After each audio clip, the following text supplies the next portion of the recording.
We're going to look at the way we can use props to assist you in the pose and to help you teach a better class or a better down-face dog. So the first thing we have is the bolster, and we start by coming into child's pose, placing the bolster between the inner thighs, reaching hands forward. And then we come up, and as we come up, we want to place the head to the bolster. Now this relaxes the scalp muscles and gives us a soft restorative point to rest our head upon. Make sure that if a person's head does not reach the bolster, they're not trying to clamber down towards the bolster. Rather, you lift the bolster to them, so place a brick underneath. Okay? From there, we want to make sure that if someone is quite flexible in the down-face dog, that they're not over flexing through the joints. So have a look at this.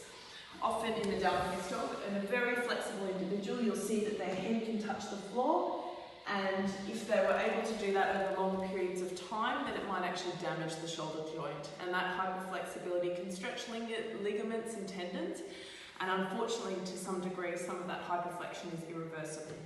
So our idea is to strengthen for those people, and so in that case, you put bricks underneath the forearms, which prevent them from going down all the way to the floor, and actually ask them to lift up the forearms away from the bricks.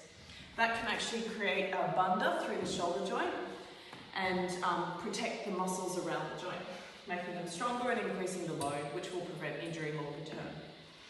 The next thing we can do for people who are hyperflexible or have strong carrying angles through the elbows, which happens more in women than men, have a look here. So hyperflexibility or the carrying angle being unusual will look like that. And then the idea here is that we use a belt and we ask them to increase the load around that region by pressing into the belt, okay? And that will stop them from overstraining them. And remember, that's irreversible, so we want to start to strengthen the muscles around the elbow joint, which is called banda, to prevent long-term damage. You might actually have the opposite problem, and in most of the population, when someone walks into your yoga classroom, it'll look like there's quite a resistance to the stretch. So they'll be bunched up around head, neck and shoulders, and the elbows will be out.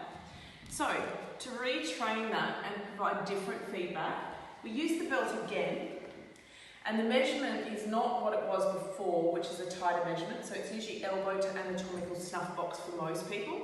But you might find that people who have more resistance might need elbow to thumb. So you'll loosen off the belt slightly.